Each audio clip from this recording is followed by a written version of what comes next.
meeting tonight. So I'm going to ask you to please quietly take your seats. Thank you.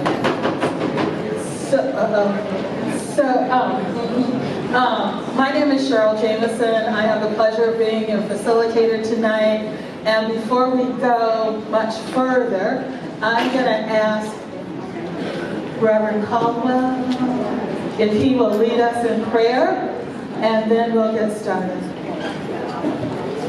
Thank you. And we are happy to see all of your smiling faces here today. Oh, there are no smiling faces in the building? You all should be really excited, motivated, and encouraged to be here. And partake in the information that's going to be shared with you this evening. And please feel free to ask all the questions and then those that you may think of during the process. Okay? But we're going to have a moment of prayer right quick, after which I'm going to have this young lady follow up. You see her passing out surveys. Okay, what's happening in Fifth Ward? We're doing a climate action plan for Fifth Ward. And if you're a resident of Fifth Ward, we'd like you to take 2 or 3 minutes to fill that survey out. Of course, you can fill that out during the process, during the meeting itself. Right? But she'll come up and she'll announce. Anyway, let's have a word of prayer. Father in heaven, we just once again give you the glory, praise, and thanks. And thank you for this opportunity to come together for your name and for your glory, oh God. And we pray that the words that are expressed this evening not be words of our own choosing, but words that you place within our hearts and within our spirits, Father. We ask that you just pour your spirit among each and every one of us here, Father, and create that spirit of unity, camaraderie, joy, peace, love, and understanding. We just ask, Father, that you just not only bless us individually, but that you bless us collectively. And that also, Father, that we just not be a blessing, or request a blessing from you, that we also be a blessing unto you. This is our prayer in his holy name. Amen. Amen. Thank you. Hi everyone. My name is Maria, and I met some of you already. I'm a fellow with Coco, with Reverend Caldwell today, and we are developing climate action plan for Fifth Ward at the moment, and we would really love to hear your voices, your environmental concerns, to be included in our plan. And we will be very grateful if you, I will be somewhere near, and if you see me, I will be happy to give you this survey. It will take like 5, maximum 10 minutes of your time, and it will be really, really great if we can have them today, because we're in the process of, I think it's our first stage, but we are hoping to complete the climate action plan in January 2024. Thank you very much. Thank you. And now another important announcement. Good evening, I am the interpreter for tonight. Buenas noches, yo se les intérprete el día de hoy. Si necesitan interpretación, voy a estar atrás. Thank you. Thank you.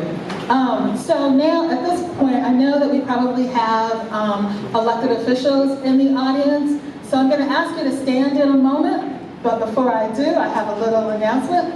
Please note that the EPA does not have any partnership with any of the elected officials or local government candidates who may be in the audience. EPA is simply here to talk with the community and to say thank you to those elected officials. Now, if you are an elected official, please stand. Quickly, stand. Okay, so in your outdoor voice, I know you got one, introduce yourself. Thank you.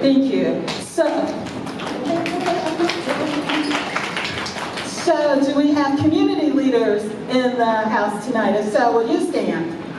Community leaders. I know we got more than that. Community leaders. Well, okay, so there's a number of you all, and I'm on a short schedule, so I can't ask you to do your. Okay, wave. Oh, thank you. Wave at us. There you go. Thank you for your tireless work. Thank you. Okay, let's see. I want to welcome our state and local government partners. Let's see, I'm told that the Houston Health Department is here. If you are, okay, wave, stand, wave at me. The Texas Department of State Health Services, you here? Wave at me. All right, let's see. The Texas Commission on Environmental Quality, you here? Wave, thank you. And the Harris County Pollution Control Services Department, are you here? Who did I miss? Did I miss someone? Oh, I did. They didn't stand with community leaders? Oh. So I understand that there were some community leaders who might not have stood. The block captains of 5th Ward, did you all stand? Oh, excuse me. No, she didn't. Yes, ma'am. Okay, let's see. Oh, and Union Pacific. Over there, thank you for bringing your equipment and describing to people what that is. Appreciate it. Let's see, did I miss anybody? And all of the rest of you all. So, wave at me. So good that you all came as well. Okay, thank you for coming. That's right, wave at me. If you weren't in any of those groups, wave at me anyway. Thank you. All right. Now, let me talk about why we're here. Okay? We are here to give you, so the EPA can give you an update on where they are and what they're doing with regard to this project, the 5th Ward Cashmere Gardens UPRR site. That's why we're here tonight, and you're going to hear some very important information. If you didn't pick it up when you came in, certainly when you go out, make sure that you get a packet, because the slides that you're going to see tonight are included in that packet. We want to make sure that you get that information. Also, I'll make this announcement again, but as you were coming in, staff there was asking you to make your mark on the map so that EPA can kind of, see visually the X's on the map. If you weren't able to do that because there were a lot of people back there, please kind of on your way out, make sure that you stop and put your X by your house, your address, on the 2 maps that are at the door, okay? Oh boy, we're moving right along. Okay, so now, we're really getting to the meat of this meeting, and I want to introduce Casey Luckett-Snyder, who is our Regional Program Manager. I always have to do her initials and then it clicks what that is. She's the project manager for this site. She's the one that's going to introduce the EPA staff, and she's going to do the presentation. But before Casey comes, remember I told you that's what we're going to talk about. There are 2 things that are not on the agenda tonight, and I'm going to tell you, if you start asking, yes? Are there seats down here? No, that's not what you're asking me. Are you asking me something? I'm just waiting to say hello. Oh, thank you. Hi, how you doing? Thank you. So there are 2 things that are not on the agenda tonight, okay? And I'm going to tell you, if you start talking about them, I'm going to have them take off the mic. One of them is, you might recall when we were here before, we were working on the formation of the Community Advisory Group. You might have questions about that. That's not the purpose of this meeting. So if you have questions about that, you can see, oh, where'd he go? Adam's in here somewhere. Oh yeah, hi, there he is with the camera back there. We're not talking about that tonight. The other thing, oh, I need my glasses. Okay, oh yes. The other issue that's not on the agenda is the proposed City of Houston's buyout program. That's not this meeting. If you got questions about that, please go see the appropriate city official, okay? So now, one more thing before Casey comes. You've got these very nice question cards, laminated and everything. So at the end, after Casey makes her presentation, there's going to be time for some questions and answers. But we understand people might not want to stand up and, ask you a question. So if you have a question that you think about while she's doing the presentation, please write it down. I am going to ask you to wait until her presentation is over before we take questions or comments. it could very well be that as she does her presentation, your question or comment will be addressed. So, if you think of a question, please write it down. We'll come around and pick them up, and we'll go from there. Okay? Let me just check my little notes without my glasses to make sure I got everything. Oh, yes, I did. Casey, it is you. Hi, everybody. Thank you, Cheryl, for getting us kicked off and started at the introductions. As Cheryl said, my name is Casey Luckett-Snyder. I am the EPA project manager who is overseeing the 5th Ward Cashmere Gardens Union Pacific Railroad site. You'll also hear it referred to as the former Houston Wood Preserving Works site. You'll also hear it called the former creosote operation. I'm going to say all of those things tonight, so just wanted to orient you. I am so glad to see so many familiar faces here. Thank you for taking time out of your evening to come hear the site update, hear what EPA has to report out. We are really full of anticipation with the work that's about to get started, and we're excited to be here to tell you about it today. So, would you guys prefer I stay right here or move over to the podium? Am I blocking anybody's view if I'm right here? Are we good? I'm just going to stay there.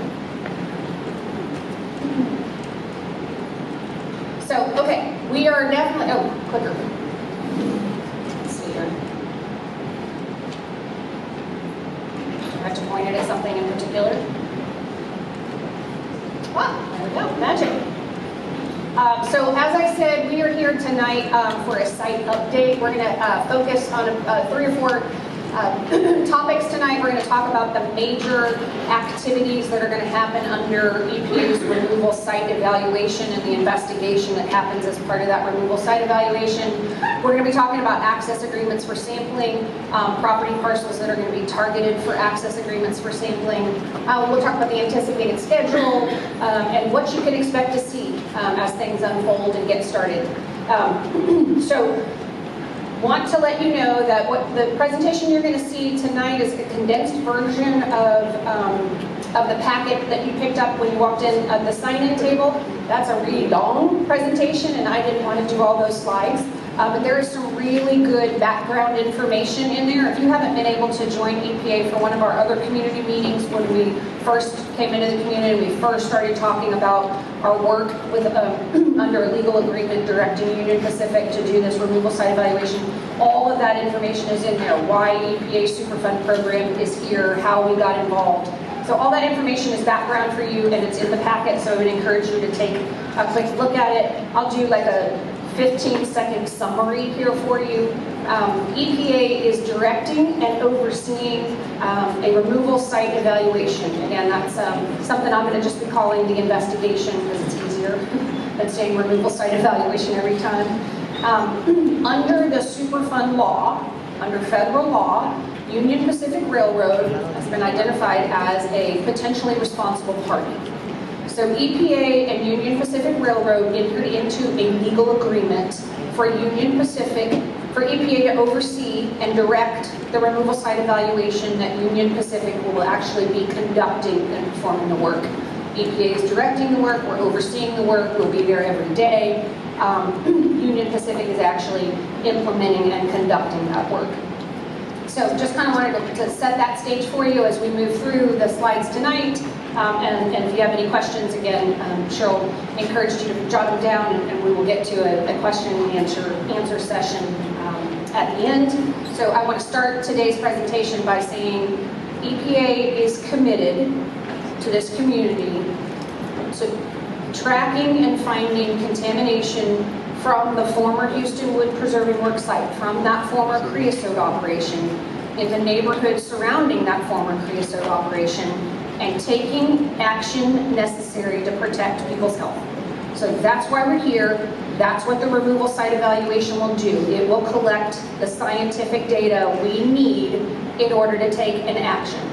So wanted to set that up for you, and then we'll move right into what site are we talking about? So I thought we'd start with kind of a zoomed out map, and we have maps and pictures all over the room. You will see all of these maps and all of these photos in the presentation tonight. But this is a zoomed out view, right? So kind of sets the stage. We're looking at the former Houston Wood Preserving Works site. It is the red blob, for lack of a better word.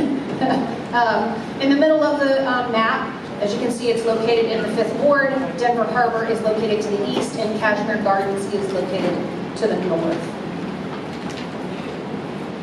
So if we zoom in, take a little bit closer look at exactly what we're talking about. Again, it's the former creosote operation was to the north of the tracks that run right through the middle of the site. It is often referred to, the site itself is often referred to as the former Houston Wood Preserving Works site. It was a former creosote operation that actually Southern Pacific had on this particular site, and they were supporting their railroad, making railroad ties. They had a creosote operation. They needed it to build tracks. So that's why we're here. We're looking at the potential for contamination from that former creosoting site to have migrated off the site and into the surrounding neighborhood. We'll be talking about the major work activities and how we're going to be determining that. So here they are. There are going to be 3 major activities that happen as part of this removal site evaluation. Again, EPA has a legal agreement with Union Pacific. EPA is directing this investigation. Union Pacific will actually be conducting the work. EPA will be on site. EPA or EPA representatives will be on site to oversee it every day. These are the 3 major parts of the investigation. So we'll be looking at vapor intrusion. We'll be talking about here very shortly what is vapor intrusion. But we're going to start with a vapor intrusion investigation. We're also going to be doing a neighborhood residential investigation in the areas closest to the former creosote operation. We're also going to look at taking some background samples. You might have seen a map in the back of the room that had little orange triangles with a black dot in the middle. Those are actually samples throughout the greater Northeast Houston area that we'll be taking as part of this investigation, in addition to sampling that's actually going to happen on the former creosote operation property itself. So those are the 3 investigations. The first one that's going to kick off here very shortly, on November the 8th, Wednesday, November the 8th, is the vapor intrusion investigation. So when I was here several months ago, I said EPA would come back when we had the plans in place to begin this work, to begin this field work. So that's what I'm here tonight to talk about, is what the field work and the field activity to support the vapor intrusion investigation will look like, what you can expect. And we'll kind of go through the steps that will happen with that vapor intrusion investigation. In addition to we'll talk a little bit about the background sampling and the on-site former creosote operation sampling. We are not starting the neighborhood residential investigation just yet. We're still working to finalize those plans. We anticipate that will happen in early 2024. Before it does, we'll be right back here. Could be this building, it probably will be. This is a great facility. Thank you to the Houston Health Department. We will be talking specifically at that time about the neighborhood residential investigation, what that soil sampling looks like, what kind of chemicals and contaminants we'll be looking for. Tonight we're going to focus on the vapor intrusion and the background and the on-site creosote sampling. All right, so wanted to put a slide that has EPA's anticipated schedule. This takes us all the way through summer of 2024. We started in September because that's when the Union Pacific began their efforts to secure access agreements for the properties that we will need to sample as part of this investigation. We're here now, so it's October 2023. The preparations for field activity have actually already started. A lot of legwork. You've got to line up laboratories, you've got to line up drillers, you've got to do all that stuff. So the preparation for that field activity has actually already started. You will start to see that field activity on November the 8th. That's when you will start to see the field mobilization and the sampling. And that's going to go for a long time, right? 3 major investigations. Multimedia, that means we're sampling groundwater, we're sampling the air inside the soil, we're taking soil samples. So lots of sampling is going to happen over the next 6 to 8 months. EPA is committed to coming back here very often and keeping you all up to date and informed about the work that we're doing. I intend to hold availability sessions starting in 2024. So when we're here overseeing field work, I'll schedule a night, maybe here, maybe at the library, where you can come and just talk to me and ask questions. So we're going to have all kinds of opportunities to make sure that you have the information you need as we're moving forward with all of this field work, all of this activity, all of this investigation. So please feel free to reach out, and we'll definitely let you know when those meetings and availability sessions are scheduled.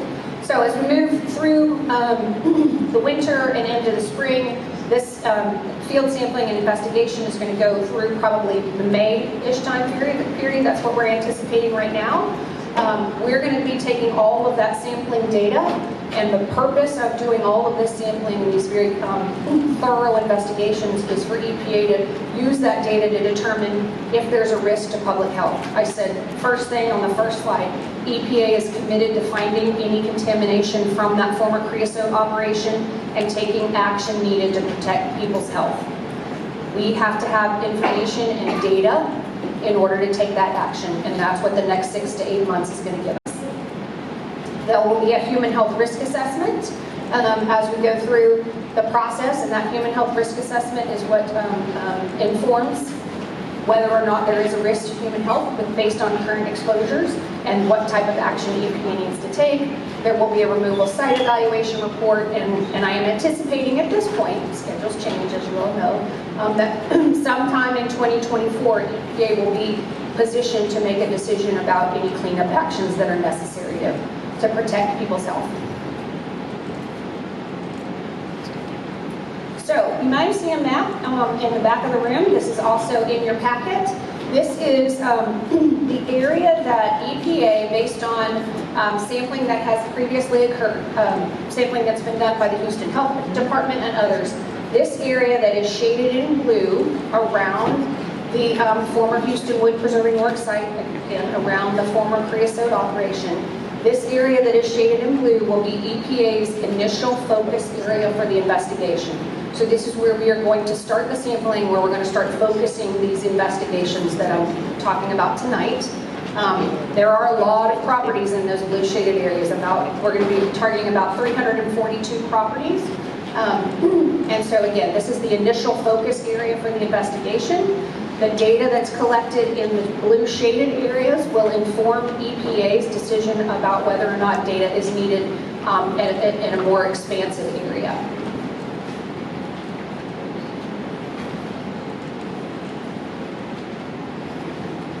So, showed you the map, showed you the blue, the focus area for the investigation, the initial focus area. So now let's talk about access agreements for sampling. This is critical. I tried to put the most critical points up on the screen so I would not forget to say them. Under EPA's direction and under the legal agreement that Union Pacific and EPA signed, Union Pacific is asking property owners within the blue shaded area, about 342 property owners, to sign legal access agreements so that Union Pacific, under EPA's direction and oversight, can come onto a person's property and take a sample. That is the only way that Union Pacific, under EPA's direction, can take samples and test people's property, if people sign the Union Pacific Access Agreement. I'll say it again. Union Pacific must have a signed access agreement to come on private property and conduct testing. EPA is covered under Union Pacific's access agreement. That's the only way EPA can come onto private property and test your soil or test for vapor intrusion, is if you agree to sign Union Pacific's access agreement. As I said, EPA is covered by that access agreement. EPA representatives, we will be taking samples alongside Union Pacific. We will be doing what we call split sampling so that we are ensuring all of the data that's collected can be validated with multiple labs and we can be assured of the quality. So if you have a property within that blue shaded area and you are approached by Union Pacific, EPA highly encourages you to consider agreeing to signing that access agreement, because it is the only way your property will get tested. You property owners who do sign the access agreement and have their properties tested will get the results for their property. At the end, there will be a big report that has, a summary of all the results. But to get specific results for the house, your home and your yard, you must sign the access agreement so that Union Pacific and EPA can test your property. Now, there are other folks, City of Houston, for example, who will be observing the work that Union Pacific and EPA are going to be conducting. They will not be doing independent testing at this time. And so, they are also asking property owners to sign access agreements because the only people that are covered under the Union Pacific access agreements are Union Pacific representatives and EPA representatives. So other observers, City of Houston, maybe Harris County, I'm not sure who else intends to be an observer, but they may be approaching property owners separately and asking for a signed access agreement. If you have any questions, I would encourage you to reach out to EPA. We have two folks, I'm going to back up here real quick. I have them on the side over here.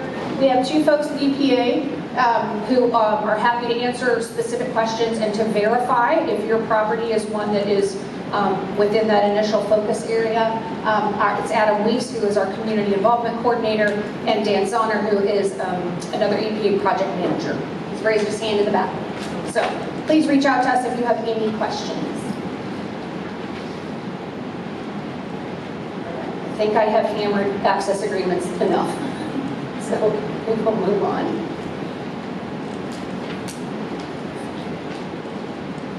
Okay, so let's talk about the neighborhood vapor intrusion investigation.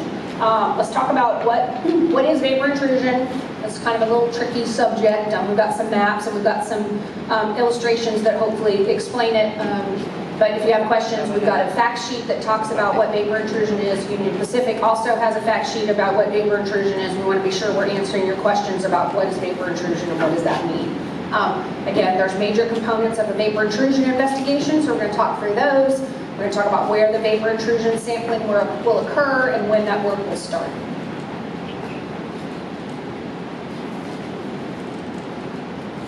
Okay, so we're going to start with what is vapor intrusion.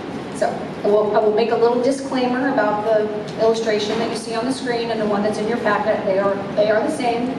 First of all, I know we don't have basements in most parts of Texas and definitely not in Houston. And I know most of our houses don't look like this. But this was a really good illustration to show what we mean when we talk about vapor intrusion. So let's start with what we already know, and then we'll talk about specifically what, you can see the definition of what vapor intrusion is over there, but we'll talk about it. So what do we already know? We already know there is a documented creosote contaminated groundwater plume that extends a little to the north of the former creosoting operation, a little bit to the west, and even a little bit to the east. We already have, that's already been very well documented, that existing groundwater plume. So when we talk about vapor intrusion, what we're concerned about, here we got this groundwater plume of VOCs. So VOC stands for volatile organic compounds. Those are basically chemicals and compounds that are very light, and they can volatilize from the water up through the soil, through cracks in the sewer system, through cracks in the basement in this picture, but not here, through cracks in your foundation. And when they collect, when those volatile organic compounds collect inside homes, churches, and schools, and people start to breathe them, and they collect and they collect and they collect, and they get higher concentrations, and people start to breathe them, and that can have some real serious health impacts.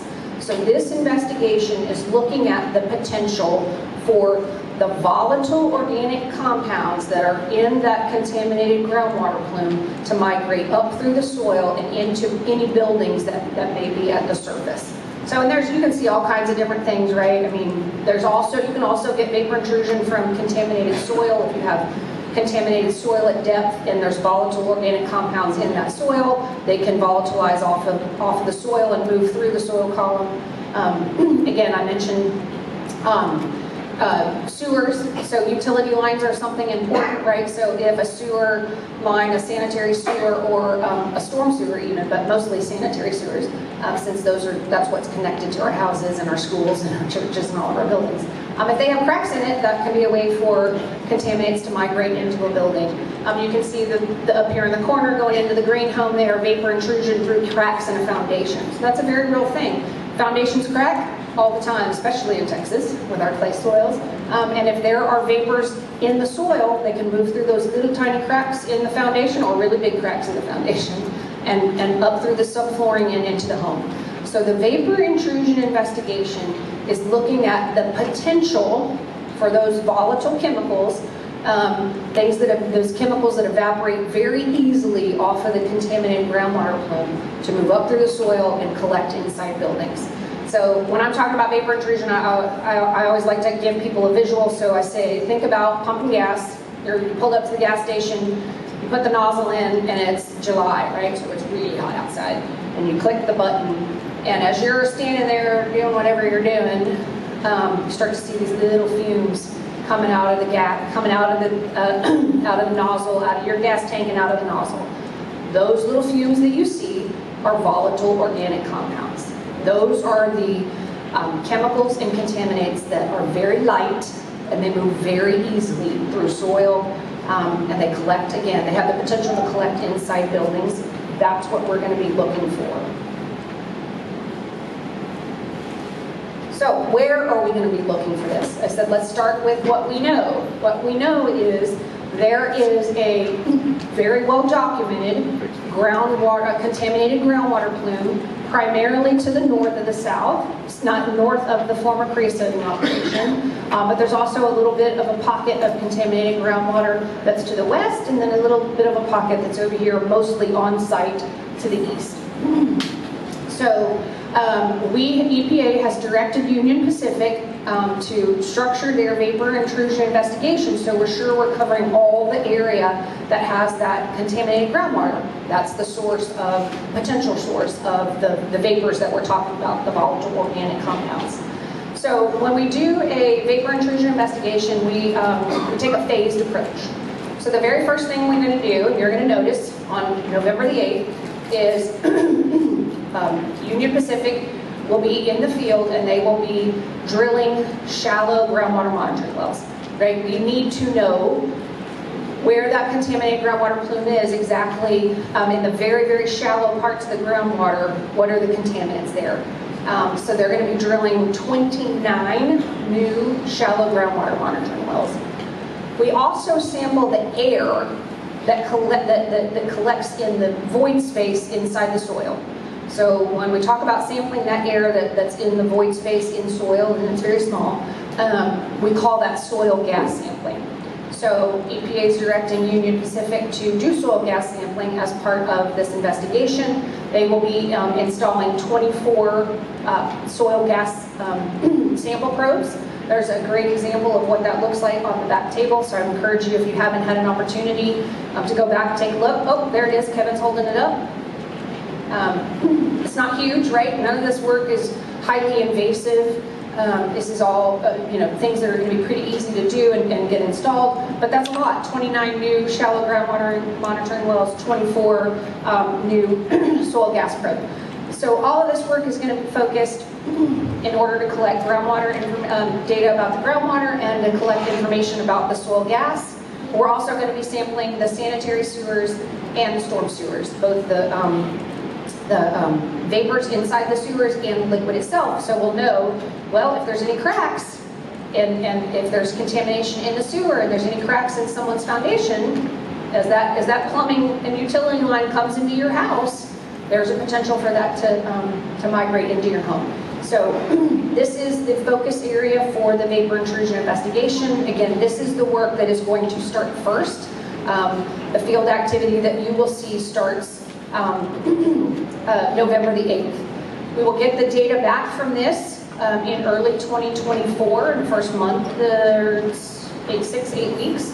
And we will look at that data, and if that data tells us that the contaminants exceed EPA screening levels for those contaminants, We'll move to phase 2. So this is phase 1. That's what we're going to start with. If we need to move to phase 2 because we are seeing exceedances of EPA screening level in the soil gas and in the groundwater and in the sewers, first of all, I will come right back here and we'll have another meeting. We'll talk about more specifically what phase 2 is. But phase 2 is, that's when we start talking about sampling actually underneath people's foundations. So we talk about sub-slab sampling. We also talk about if there's homes that are constructed on pier and beam, right? Man, that's like wide open space underneath a home, that if there's volatile organic compounds coming up from that contaminated groundwater and your house is built on a pier and beam, you've got a lot of open air space and that those vapors can collect. So that would be another place where we would come back and do more sampling. That's phase 2. We're not there yet. Starting with phase 1. We're going to get the data back from phase 1 and make a decision about phase 2 and if that's necessary.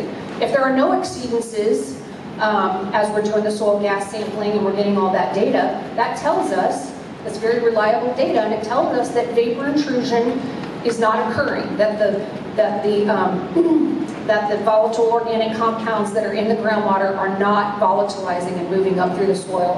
And so that's definitely a good thing, right? So, and you may ask, I'm just going to go ahead and talk about it for just a second. You may say, well, how come you just don't come right into my house? I'd love for you to just come right into my house and take a sample in my house.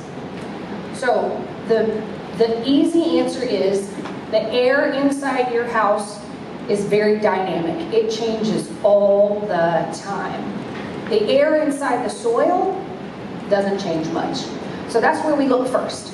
We look first at the air inside the void space in the soil to see if there are the contaminants and that we're worried about, and if those exceed the levels, the EPA screening levels. Then we get closer. We get to the foundation of your house. We get to the crawl space underneath your house. What does the data tell us about that? Are there exceedances of EPA screening level? So then the third phase, if necessary, would be indoor air sampling. But indoor air sampling is very unreliable because people have things in their house, it's hard to believe, but it's true, that are emitting the same volatile organic compounds that could potentially be coming off of that contaminated groundwater plume. You got a candle in your kitchen, you got new carpet, you picked up dry cleaning yesterday, all of those products have very similar volatile chemicals. And so when we do indoor air sampling, we have to factor all that out. It takes a lot of work. So we don't start there. We start at phase 1. That's where we're going to be starting on November 8th. We're going to be testing the soil gas. We're going to be looking at the groundwater. We're going to be looking at the sewers. Oh, before I forget, so I have myself a note here. Utility markers will start either later this week or next week. So clearly, if they're going to be, Union Pacific is going to be installing 29 new groundwater monitoring wells, and they're going to be installing 24 soil gas probes in these areas. Utility has to come out and mark them so we don't have any disruption in utility service. So you will start to see, if you live in these couple of blocks, in the next couple of days, you will start to see utility markers.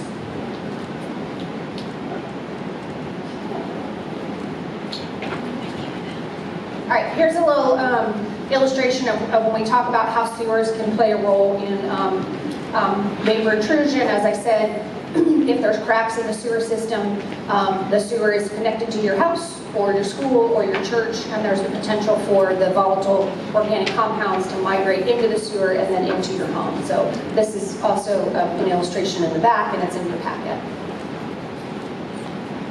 Okay, so we're going to now shift from talking about the vapor intrusion investigation, which is the first major work activity we're doing under this removal site evaluation. Again, EPA is directing Union Pacific to perform the vapor intrusion investigation. We'll be overseeing the work every day.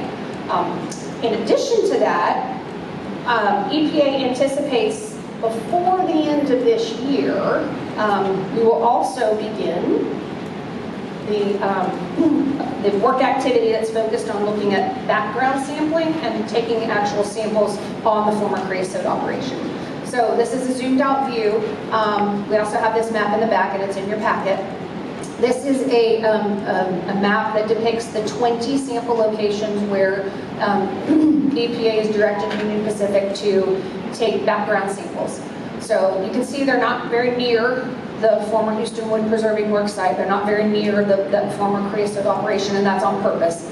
The purpose for these samples, they're called background samples, and the purpose is for EPA to get a very good understanding for any types of chemicals or contaminants that are caused by all types of human activity, not creosote operations, but all types of human activity, from driving a car or a big truck to burning something in your backyard to other types of industrial activities. This part of the investigation gives us the information we need to understand what, across the greater Northeast Houston area, what types of chemicals and contaminants might there be in the soils. So again, there's 20 locations. There's actually a list of all the addresses in your information packet. I didn't put them up on a slide. They correspond to, there's numerous parks. There's a fire station. There's some medians, public open space.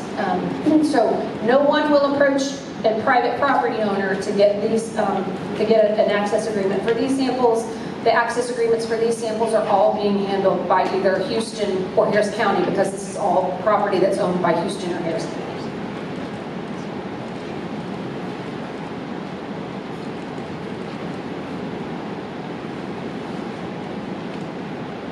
Okay, so I also said Union Pacific will be taking on-site samples, and there's been lots of on-site sampling that's happened for many years under the oversight of the Texas Commission on Environmental Quality and the RCRA program, which is focused primarily on determining the extent of contamination on site. There's already been some work that's been done to contain that contamination over the years, but EPA has directed Union Pacific to take, I think it's 52 samples on site.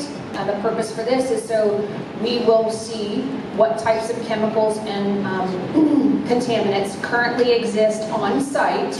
They're going to do some sampling where you see the green. That's actually consolidated and capped, but it'll give us really good information about what those contaminants and chemicals look like, so that when we start to do the neighborhood soil sampling, we know what we're looking for, right? So you may see this, again, this is all on Union Pacific property, and this work probably won't start this year. I expect that perhaps the background sampling will start later this year, much later this year. It's already end of October, but this will probably start after the new year. So now we get to the fun part, all the photos. So we have these blown up on large display in the back, but I thought I would put them in your packet. So this will give you an idea of what you may see, again, starting November 8th, when the vapor intrusion investigation starts. So this is a picture of the installation of a groundwater monitoring well with a hydrovac, which is about the size of maybe a garbage truck. All this is going to be happening in right-of-ways, so they won't be doing this in your front yard. All this will be happening in public right-of-ways. We're going to try to make it as minimally intrusive as possible. You know, you may have a lane closure for a couple of hours while the work's being done, or you may have to, you know, go around some traffic cones. But the whole goal is to make it, you know, as least disruptive to your lives as a community, as a neighborhood as possible. So this is a picture of what it looks like after the well is installed. Have the well on the left, and then it's capped, and you can see that it's, I'm probably standing in front of some people. You can see it's capped. It has a little concrete lid on top, and it's flush with the street, so you can drive right over the top of it. It's not going to hurt anything. When they come to sample that well, they will have to put the traffic cones out, and you'll have to go around perhaps in another lane of traffic. But all in all, every day, having the groundwater monitoring wells in the middle of the street should not be a problem and should not be disruptive. Again, there's a picture of one that's in the street. If you didn't know what it was, you'd probably walk right past it. We'll also be doing some outdoor air sampling, and this is ambient air sampling to know what, if any, types of contaminants or chemicals are in the ambient air just as we're doing the sampling. So when we when we run specific tests as part of the vapor intrusion investigation, we know what's also in just the outdoor air. So you'll see maybe a little cart set up like this, and I think Union Pacific, or I see it on the table over there, they have it set up. Again, pretty small. You might not even notice it if you drove by. This is the soil gas probe, and we have an example of that over in the corner. Doesn't take a whole lot to install one of those. All of that will be done by hand auger, most likely. This is after they put it in, you saw the bentonite chips up there. They put the bentonite chips up on the top to seal it. That basically is a clay. Bentonite is a clay, and once they absorb the water, they make this really handy-dandy plug at the top of the well. So then we make sure nothing is going into the well or into the soil gas probe from the surface, right? So we don't want any cross-contamination when we collect our samples. I mentioned the sewer sampling. This is a picture of what it will look like when they're testing the vapor in the sewer. Again, you may have to drive around a traffic cone, but there's not a whole lot to it. And also wanted to put in a couple of pictures for the soil sampling. The vapor intrusion investigation won't be doing this soil sampling exactly, it'll be the soil gas sampling that I talked about, sampling the air inside the void spaces in the soil. But if the background sampling gets started before the end of the year, you may see somebody out with a shovel. Again, it's not a whole lot. And then we also have a little hand auger where we take samples and combine them in a little pie dish and send them off to the lab. That's actually a picture of Dr. John Rauscher when he was doing some soil sampling for EPA. So you can see it's pretty simple equipment. There's not a whole lot to it. But if you happen to drive by a park later this year and you see somebody with a hand auger and a pie dish, that's what they're doing. So that is the end of the presentation. My contact information is up there along with Adam Weiss. Adam is our community involvement coordinator. I would encourage you to refer to the website that we have, the EPA Union Pacific Hub website. We keep it updated. All the presentation material that you got tonight is already on there, both in Spanish and English. We have a QR code. So with that, I am going to turn it back over to Cheryl, and we're going to go straight into question and answer. Ooh, thank you. Absolutely. So I'm guessing that people have questions. Okay, so here, you've heard me say this before. We want to get as many questions in as we can. I know you all have stories that you want to tell us. Not tonight.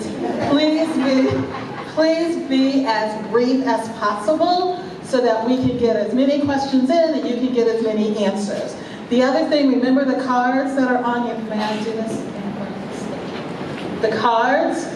Feel free, if you haven't already, if you got a question, write your question. Please make sure we can read it. That's helpful. Write your question, and we will start picking them up if you wave them in the air like you just, okay. I won't tell my age. So, I saw a hand here. Wait, hold on. Oh, she just wants to thank us for coming and doing this. She just wants to thank you for coming and doing this. Thank you. I appreciate that. I really, really do. Good. She understood it, okay? Excellent. Very good. You have a question? Before we get started on the questions, I was remiss and I did not introduce my EPA Union Pacific team before we got started, and they're going to be helping me field questions, so I want to introduce them now. I'm going to start with Mr. John Meyer. He is the Chief of EPA Superfund Remedial Program. Next to him is Dr. John Rauscher. He is the lead risk assessor working on the Union Pacific site with me. I mentioned Adam several times. Adam Weiss in the back, he is the Union Pacific site community involvement coordinator. Specifically, Adam is going to be working with Cheryl on the community advisory group. So if you have questions about the CAG or the formation of the community advisory group, please reach out to Adam. Did Olivia make it? We have one team member who was on her way but was delayed due to weather. So I want to say thank you to oh, Dan, where are you? Yeah, he was hiding behind. Thank you. Dan Zahner, he is an EPA project manager. He is my right-hand man on this. He is helping with lots of aspects of this project, so please feel free to reach out to Dan or myself if you have questions and you want to send us an email. We're always happy to answer them. So thank you to my EPA team, and again, we're going to kind of all of us will be fielding answers, so I wanted you to know who you're talking to. Okay, so, she was thanking them, but you have a question? Yes, sir. Good evening, my name is Walter Mallett.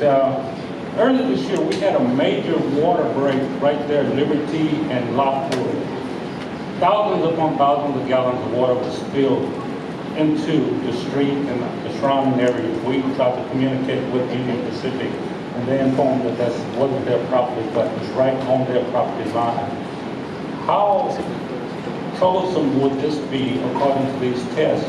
Would it make the test worse, or would it better? Because like I said, it was thousands. I think this thing flows for like a week, a month or so. This is thousands and thousands of gallons of water. Okay, so the water line break was a City of Houston water line, so that is treated water that is safe for you to drink. So there were no contaminants in the water itself, I can tell you that. And I think you asked a follow-up question, which was, how could that impact the sampling? So we will be sampling the stormwater pathways around the site, and we'll be sampling at various depths. So it may, first of all, the creosote operation, the creosoting operation was in operation from 1911 to 1984. So it's been 20, 30, I'm old, 30 plus years since the creosote operation ceased and shut down.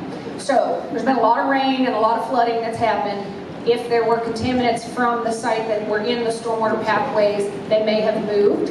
We'll be sampling different depths in the stormwater pathways, so we'll be able to see at different depths if there's contaminants of concern. But it's been 44 years. It is, yeah, it has been. And if I had a time machine, I wish I did. I wish I had a magic time machine that I could take a soil sample and know exactly what that soil looked like 44 years ago. I wish I could every single day. EPA will be overseeing and directing all of the sampling and all the testing. Do you have a question back there? I didn't turn it off, but it is. Excuse me, I have a Do you have a question? Oh, okay. Heather, do you have a question back there? If not, I'll take one here. My question is, I like the timeline that you've given, but I'm advocate believe in Murphy's Law, and Murphy's Law always is this. So how are you going to communicate to the community what will happen if on November the 8th we have a traumatic weather event? Are there some things that are happening in the community that's going to prevent this sampling and this timeline? I'm always concerned about what if and how are you going to identify and work with the community, what if, because this is great on paper, but Murphy's Law is our worst enemy. Thank you. Yeah, I'm the mom of 2 teenage boys, so I totally get Murphy's Law.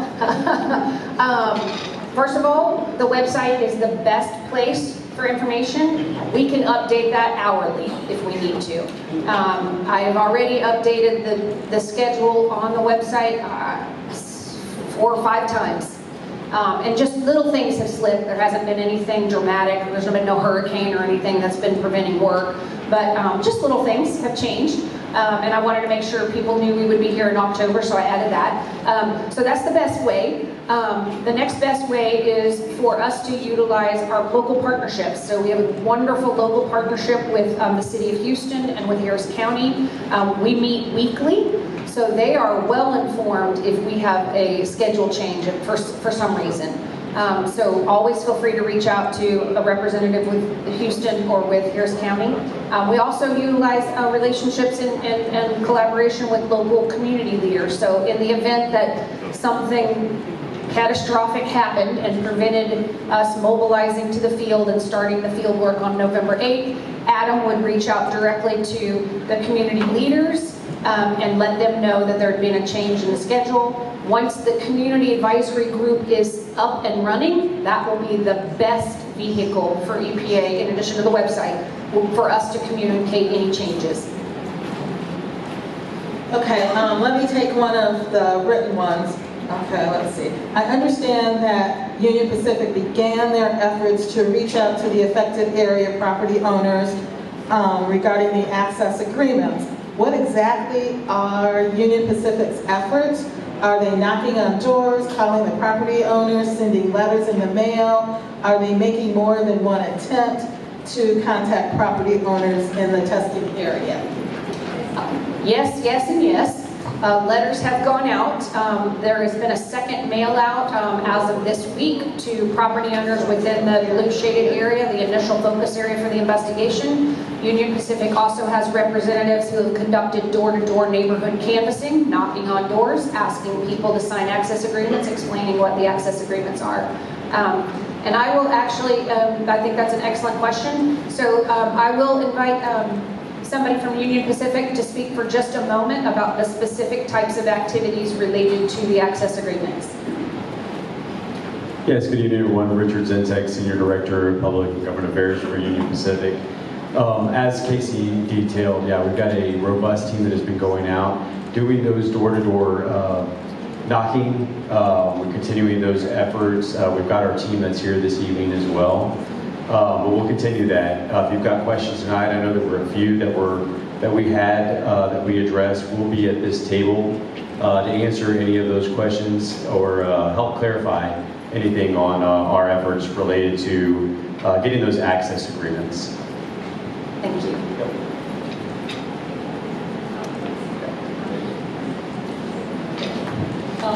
Where do you go? Got a question here. I'm not getting my steps tonight.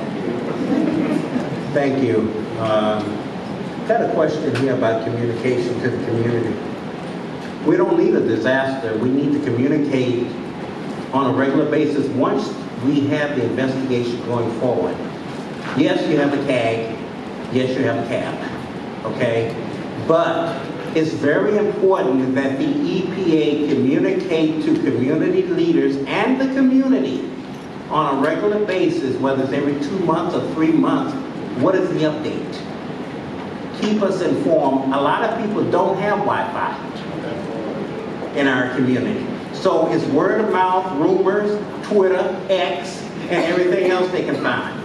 So that being said, yes, you're informing the community leaders, and this is great. Our job is to inform the residents that come to our civic meetings. But that being said, it's nothing like putting something on Twitter about 5th Ward, or putting something on Facebook about 5th Ward, and people can see it from you. Thank you, Mr. Downey. I appreciate that. We do intend to utilize social media once the field work starts. We know that's a lot of interest to people, so we will be using social media. I'm not a Twitter or social media person. Thank goodness we have other people that are experts at that.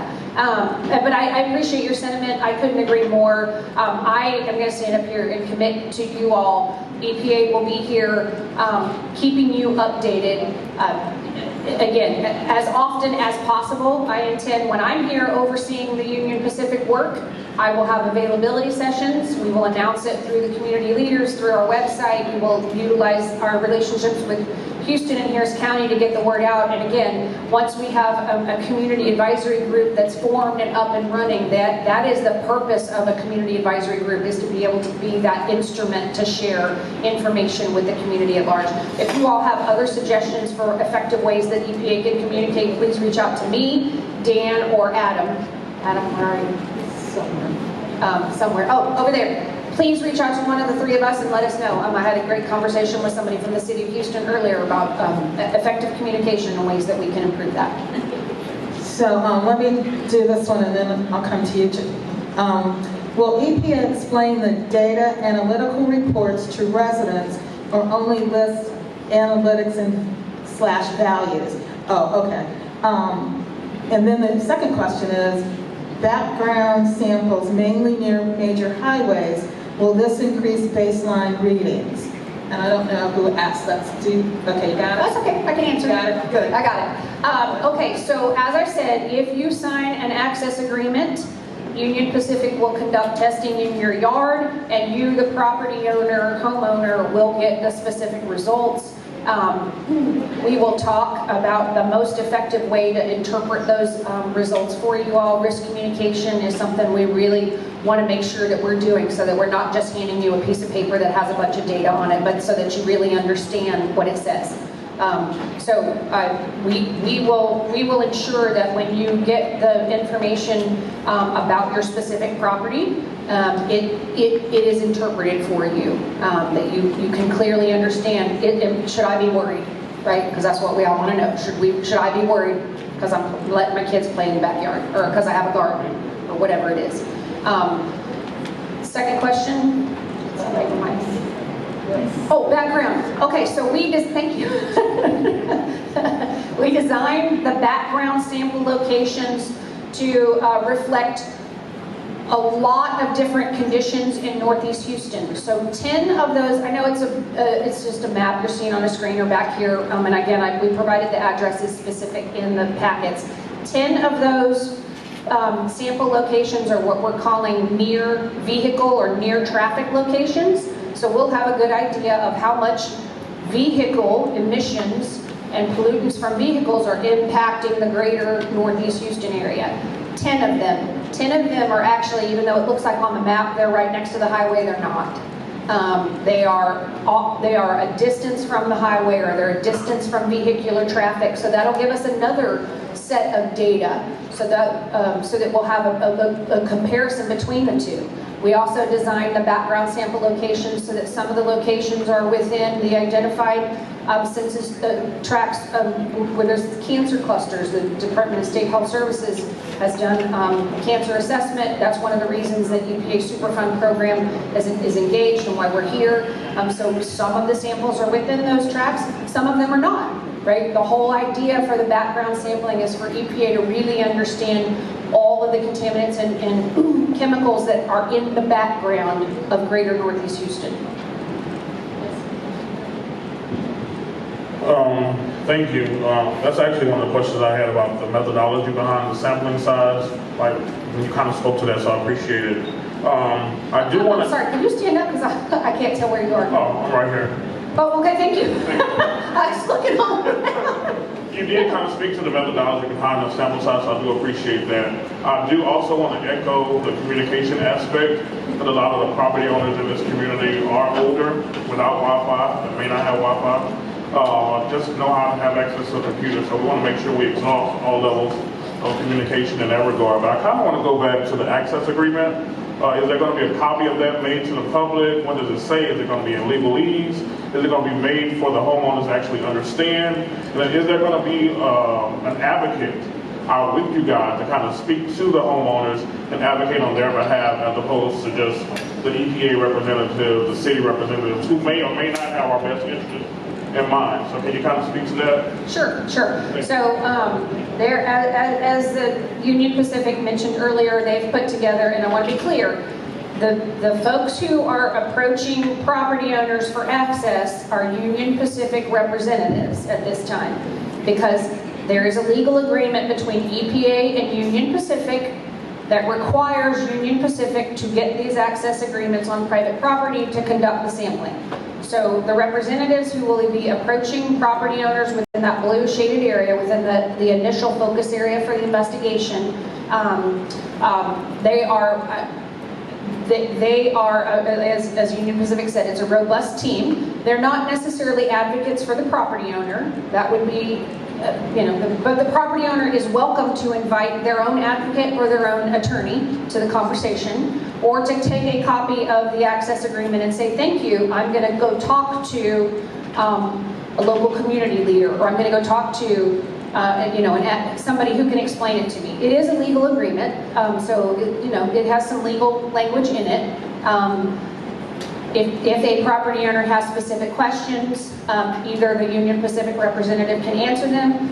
You can reach out directly to EPA, myself, or Dan, or Adam, and we've seen the access agreement, so we can answer questions for property owners.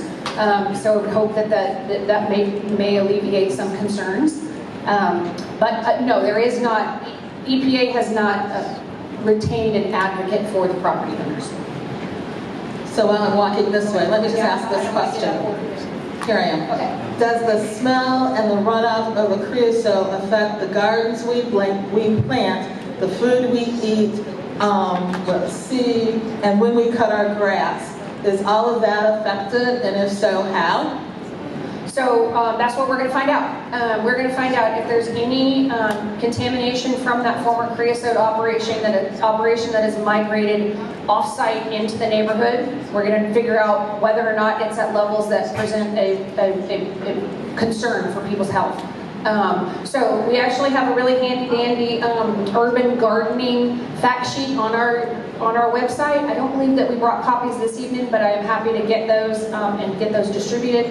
So in general, it's a good idea if you are doing gardening in a highly urbanized area like Northeast Houston or where I'm from, the middle of Dallas, to have it in a raised bed, right? That's the best way to do gardening to ensure that even if there are chemicals or contaminants in your soil, they're not going to get into your garden because you built yourself a little raised bed and you brought in some garden soil. So that's really the most effective way if you're a gardener to make sure that that's not happening. We will be doing sampling starting in 2024, going, like I said, for most of winter and spring of soil. So if you do have a garden, we will know what is the soil in your front yard and backyard, what kind of contaminants are there. So we will be able to answer that question. I'll go over there after this. There. Thank you so much. I'm Councilmember Letitia Plummer, and it's so great to have y'all here. Thank you. I do have a question regarding the agreement. As you know, there have been a lot of attorneys that have engaged many of our community members, and what I do understand is that there have been recommendations of not allowing sampling to be happening on their properties. Can you just reiterate how important it is for them to have access? And I do want to say that our office will be very supportive in terms of reviewing any documents, any information, and we will definitely work on behalf of the resident. Thank you, Councilwoman Plummer. Yes, that is actually an excellent point. Everybody in this room likely knows there are lots of separate lawsuits that are going on. People are represented by different attorneys. If you are represented by an attorney and you have a concern about the access agreement, certainly reach out to that attorney and they can provide their legal advice. I have also heard that some attorneys may be advising their clients not to participate in the soil sampling. They probably have a reason for that. I'm not going to speculate on what that reasoning is. What I can tell you is that the only way EPA will be able to take an action to address contamination in your yard is if you sign the access agreement that allows Union Pacific and EPA to take the samples. Otherwise, you would continue to live with the unknown. Our goal is to collect the data so that we answer the questions about the potential for those creosote contaminants to be impacting people's health. And the only way that we can do that is if property owners sign the access agreement and allow Union Pacific and EPA to collect the soil samples. So Casey, here's a question. We know already that vapor exists. What's the purpose and goal of this project? So yes, vapor exists, I'm assuming that the question was, we know already that vapor exists from the contaminated groundwater plume. Okay, would you want to clarify just so I'm sure I'm answering it correctly? Thank you, and I want to thank you for all the hard work that you've done. But my question, as you gave your report, is that it seems like we're just now hitting the road, and so I know there's a lot of work ahead. But I'm wondering that ultimately, as we travel that road, what are your goals? What are the goals? And then if we ever reach that goal, how does it benefit those that are affected? Okay, there, I got that. Now I know how to answer the question. Thank you. So the vapor intrusion sampling that's going to start on November 8th is actually not the first time that we have, that Union Pacific or other governmental organizations have sampled for vapor intrusion. It's not the first time. So there's already been sampling done. And so far, the data that's been collected from that sampling tells us that vapor intrusion is not happening. It's not something we need to really be concerned about because the vapors are not migrating up through the soil and collecting in people's houses. So we have some preliminary data. There are some gaps in that data. As I said, we are directing Union Pacific to install 29 new groundwater monitoring wells and 24 new soil gas probes. There's already monitoring wells out there. If you live in the area, you know that. And there's already soil gas probes out there that have been collecting data. We want to be sure with the new monitoring wells and the new soil gas probes, we are double sure if there is the concern for those volatile compounds to be migrating through the soil and into buildings. The goal is to sample the air inside the soil to determine whether or not there are vapors there that are cause health impacts, right? Did you say that it wasn't any vapors though? I'm saying yes. I said there's already been some in sampling done, soil gas sampling done, and so far in those previous investigations, there have not been exceedances of EPA levels that would cause us to have real concern about the vapors collecting inside people's homes. So when we see them that vapor and then the waves coming up to our yard, then we shouldn't be concerned, right? I didn't say that. Okay. So when did y'all do y'all? So that's why, because it hasn't been a very thorough and extensive investigation, we are expanding the scope, we're expanding the number of samples, and we're expanding the number of groundwater wells. We want to make sure over the entire groundwater plume that we clearly have data that tells us about the potential for vapor in the soils and the potential for that vapor to collect inside homes. So we're filling the gaps that we have, the data gaps that we have, and we're going to be providing all that information in a summary report so that you all clearly know and understand whether or not there's exceedances of EPA screening levels that would cause a concern about people's health. Okay, hold on, let's go in order here. Then I gotta go there, and over. Go ahead. Okay, thanks for coming out. I've been following you all around the city doing different EPA things. I'm a current resident. My name is James Joseph, and I'm a longtime resident here in 5th Ward. I live one block from the railroad for many years. And out of the 342 properties that are investigated, I'm going to be one of them. I'm looking at the damages to my property because the community's already been gentrified. So who is going to be responsible for the damages of the property, if there are any damages, for one? Because what you showed on the picture, the testing didn't go too deep. And that was my other question. How deep is the testing going as well? So I'm going to answer your question, but I'm going to start by saying when we mobilize to the field to start doing that very specific residential soil sampling, I'm going to come back and do a whole presentation about it. We're not quite there yet. We're starting with vapor intrusion. There is language in the access agreements that assure property owners if there's any damage that will be addressed. You saw from the equipment that I showed for soil sampling, I mean, it's a shovel and this little hand auger that's about this big, just, a little bit bigger than a garden rake. So the equipment itself is very minimal, and so it's highly unlikely there would be significant damage to a property, but there is a clause in the access agreement that covers that. But I will be back here. Again, I just want everybody to know, we're starting with the vapor intrusion investigation. That's the work that's going to start on November the 8th. When we get ready in early 2024 to actually come into people's yards, people that have signed the access agreement and have agreed to the testing, come into people's yards and start collecting soil samples so that we know what's in the soil in your yard. I'm going to come back and do a whole presentation dedicated to that. Got back here, Kissy. Oh, Oh, hello, my name is David, and we live on Lilia. We have a house on Lilia and Cashmere, and we're like right on the outside of the blue line. My concern was the chemical consistency of Creole. I know creosote. I know the applications that y'all use it for railroad ties.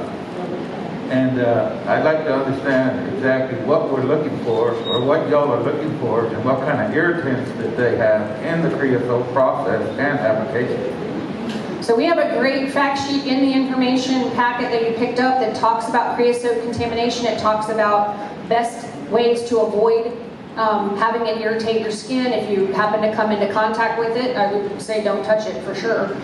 So if you have railroad ties that are in your yard, you know, it's a good idea not to touch them. So there's a good fact sheet in your packet that talks specifically about creosote. The investigation will be looking, when we get to that, and we're talking about testing in people's yards, in the blue shaded areas. That's our initial focus area for the investigation. I said I would come back and I would talk to everybody and explain what the soil sampling looks like.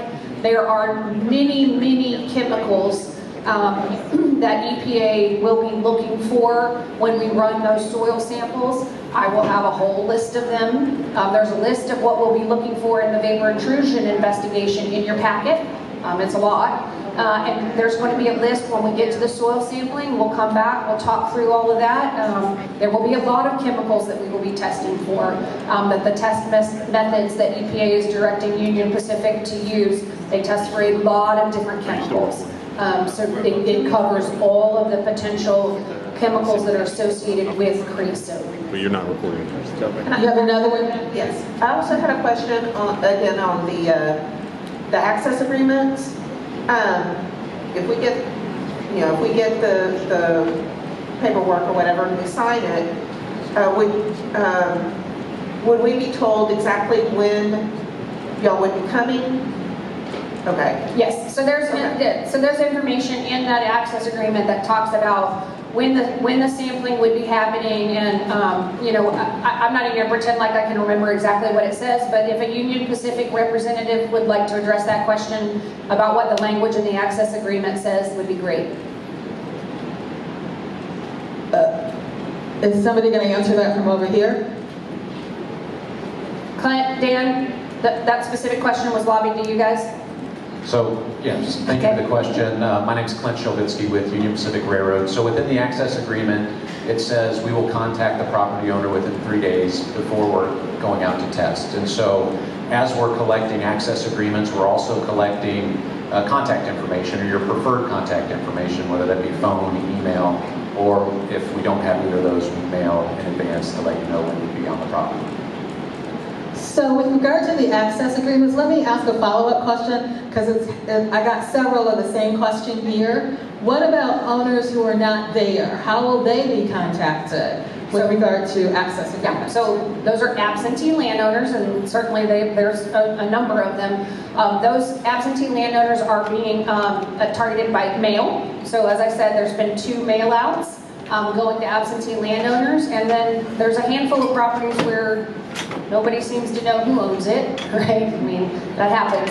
And so EPA, Union Pacific will be working with Houston and trying to figure out what to do with the handful of properties where there really is no identified property owner. But by and large, either people live there and they're the property owner who can sign it, or they're an absentee property owner, and that absentee property owner is being targeted with mail-outs, and a number of those have already come back in the mail. Okay, so we're going to start wrapping up because I'm getting, to my deadline here. So, this will be quick, but thank you. So I'm looking at this blue area. So my question is, y'all doing this testing? Are y'all doing this testing at a time where y'all gonna find some type of data, or because, in the summertime I'm a peacock, but in the wintertime I'm covered up. You know what I'm saying? Things go down. So, are y'all gonna test or do the samplings when y'all know it's a good time to do it? Because, it's a lot of rain, we had that freeze in February, things change. So, We know it is there, we just don't know what degree. Right. Excellent question. And I probably forgot to say it, so I'm glad you brought it up. So the vapor intrusion sampling, the sampling of the vapor, potential vapors in, or the air in the soil and whether or not there are vapors in that, that happens in 2 different seasons. Because you're right, temperature and seasonal effects could impact the results. So that will happen over 2 different seasons. We'll have some initial data and then we'll have to get the follow-up data for the next season. So that's the vapor intrusion investigation. Now, the contaminants that we're looking for when we actually take a soil sample and mix it in the pie pan and send that off to the lab, those are pretty stable. And there are very specific instructions on how to collect samples so that what's in the soil at a certain depth is exactly what you put into the glass bottle, and that's exactly what gets sent to the lab to be analyzed. So there's very specific directions on how to do that. And that's not as affected by seasonal changes as something like air in soils, because that is affected. There's no need for me to answer my question, because my question was very similar to that one. And had you gone in the order that you needed to, and not used the rules you used at the CAD, which was a total clown show, I would have been able to ask you. You can ask me anyways, Miss Joetta, anytime you can ask. That's all right, that's all right. We got another question for you. Hold on, I do have a question. What happens to the houses outside of the blue area, as well as the community at large? Do they ever get tested? So, as I said, that blue shaded area is EPA's initial focus area for the investigation. We very specifically designed that initial focus area for the investigation based on sampling that's already happened. The City of Houston did some sampling last year. We already have some samples, so we know what that data looked like. And those properties are, as you can see from the map, in closest proximity to the former creosote operation. So if there's going to be creosote contamination that's migrated off-site, that's where we're going to see it first. That's our initial focus area for the investigation. That data, that initial focus area, and what the results that come back from that will tell EPA, do we need to expand? Do we need to know more? Do we need to look at the next block or the next set of houses, or however we would define that next boundary. But this is the initial focus area for the investigation, and the data will inform whether or not we need to expand that aerial coverage in order to better understand how the creosote contamination may have migrated into the neighborhood. So a number of the questions that I have are about communicating to the community, and we've talked about that, so I won't ask those. The final question here has to do with the access agreements. Are residents waiving their rights with the agreement, and what would they be in fear of if they signed it? Will the access agreement be visible on the website prior to them being distributed? We can, thank you for that suggestion, whoever wrote it down, we can post one of the Union Pacific access agreements on, is it posted on any website that y'all have? No, it's not, okay. EPA can do that with the understanding that not everybody who looks at the website is going to be a property owner that we're going to ask to sign the access agreements, right? That it's blue shaded area, initial focus for the investigation. Those are the targeted property owners. So we haven't posted it publicly just because that brings in a lot of questions from a lot of folks. We can. It would be public information, not one that's signed. Once it's signed, it's a legal agreement. So no, we would not post that. But we could sign a blank. We could post a blank one if that would help people understand. And then there was something about what rights would they be giving up? Yeah. So none. You would be signing up to agree to allow EPA and Union Pacific to test the soil in your yard, so that you would have information about what the soil in your yard consists of, and whether or not there's creosote contaminants that have migrated from the former creosote operation into your yard. So I don't see that as giving up any rights.